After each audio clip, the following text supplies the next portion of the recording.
Now let us see how the land is distributed between the farmers of Palampur. You must have realized how important land is for farming.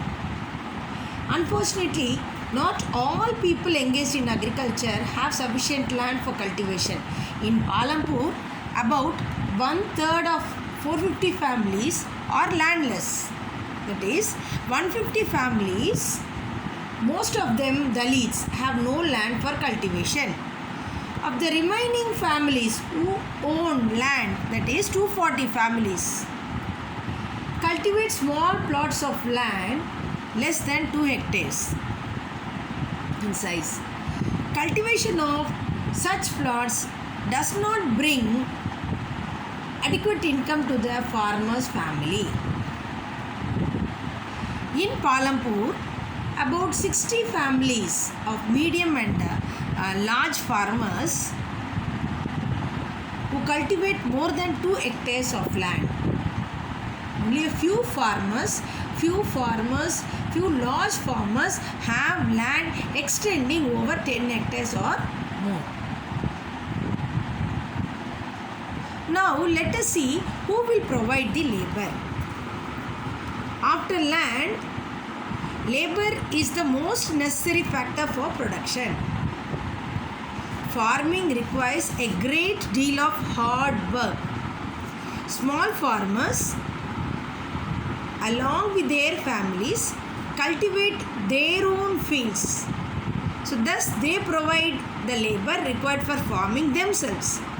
Whereas medium and large farmers hire farm laborers to work on their fields.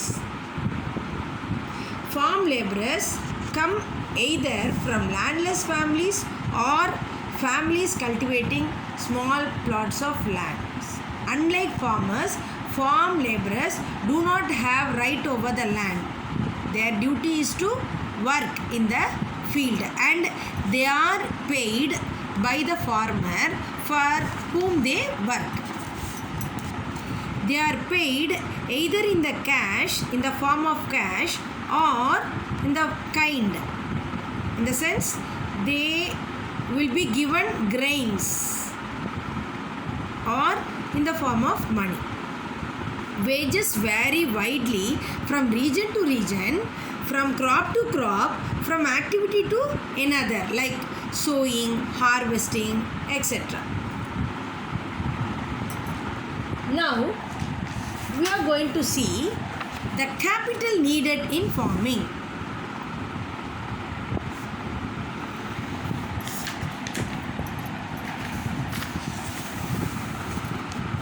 You have already seen that the modern farming methods require a great deal of capital, so that farmer now needs more money than before.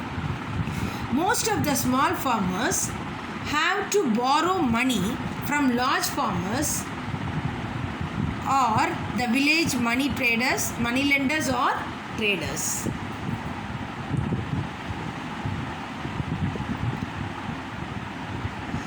In contrast to the small farmers, the medium and large farmers have their own savings to arrange for the capital needed.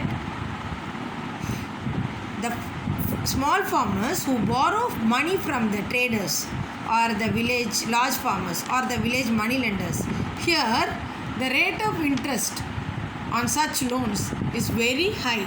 Very difficult for the farmers to repay the loans is because the rate of interest is high. Vaddi adhigama irukadnala very difficult for them to repay. Now, after the production, what the farmers are going to do? The sale of surplus farm products. Let us suppose that the farmers have produced wheat on their lands using 3 factors of production. What are the 3 factors? How they produced land, what are the factors they utilized in the production of wheat? First land, then labor, and then money, capital, is it not? So what do the farmers do with the wheat? They retain a part of the wheat for family consumption and sell the surplus wheat. Usually, small farmers keep the wheat for their own family needs, whereas the medium and large farmers supply wheat to the market. The traders at the market buy the wheat and sell it further to the shopkeepers in the towns and cities. Now, let us see about the non-farming activities that are practiced in village Palampur. Then what are the non-farming activities performed here in Palampur? Dairy farming, small-scale manufacturing, shopkeepers, transport. Dairy farming. It is a common activity conducted by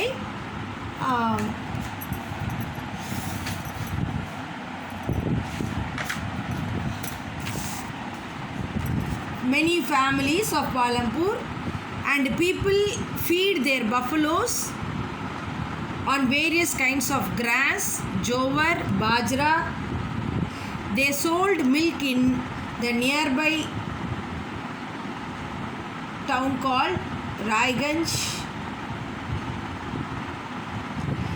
Two traders from Shapur set up collection and chilling centers at Raiganj. From there, milk is transported to the faraway towns and cities. The next non-farm activities, that is next activities conducted there in Palampur is small-scale manufacturing. Less than 50 people are engaged in this type of small-scale manufacturing. Very simple production, and it is done on small scale. It is not like manufacturing industries.